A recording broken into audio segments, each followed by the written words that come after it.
अस्सलाम वालेकुम। I am Zafar Ali, English grammar teacher.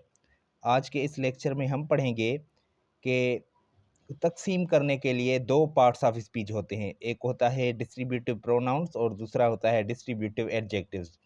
आज हम समझेंगे डिस्ट्रीब्यूटिव प्रोनाउंस में कौन से अल्फाज होते हैं, उनका फंक्शन क्या होता है, इसी तरह डिस्ट्रीब्यूटिव एडजेक्टिव्स भी।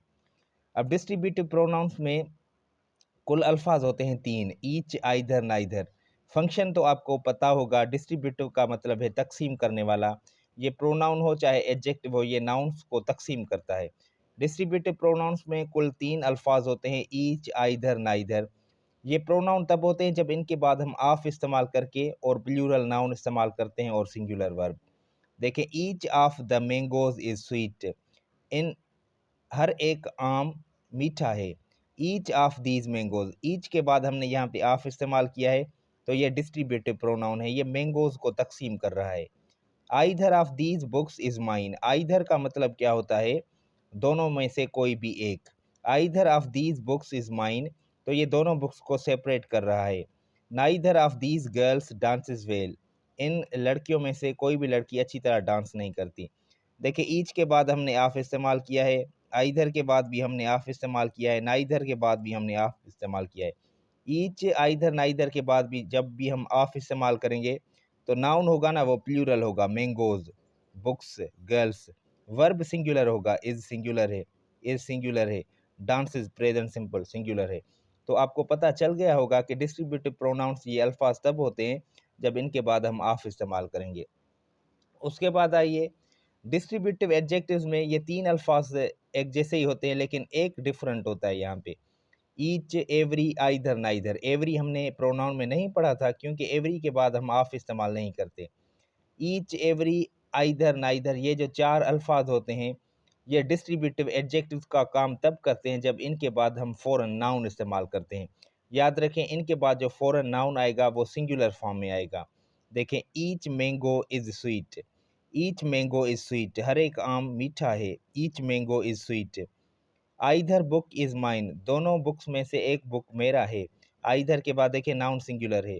Neither girl dances well, every country has its flag. अब देखें फ़र्क क्या है, ऊपर जो ईच, आइदर, नाइदर हमने इस्तेमाल किया है वो ऑफ के साथ इस्तेमाल किया है, उसके बाद हमने नाउन इस्तेमाल किए हैं।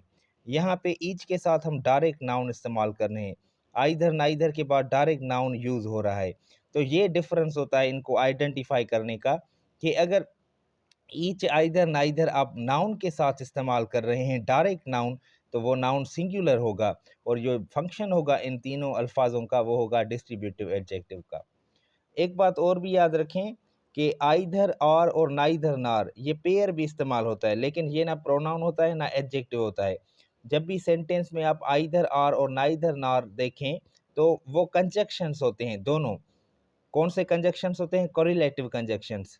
Either take it or leave it, इसको यहाँ उठाओ या छोड़ो, either take it or leave it. अब यहाँ पे देखो, आइदर के साथ हमने क्या इस्तेमाल किया है? और। तो यहाँ पे ये दोनों जो अल्फाज है ना, वो कंजक्शन का काम कर रहे हैं।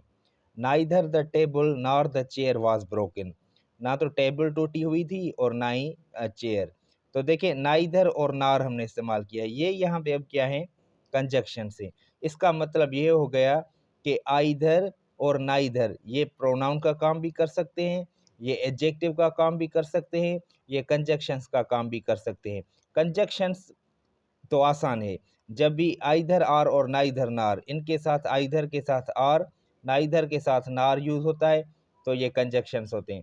प्रोनाउंस तब होते हैं जब ईच, आइदर, नाइदर, आइदर और नाइदर के बाद जब आप ऑफ यूज करेंगे तो ये प्रोनाउंस होंगे। अगर आप डायरेक्ट नाउन यूज करेंगे तो ये एडजेक्टिव्स होंगे। आज का लेक्चर यहीं तक।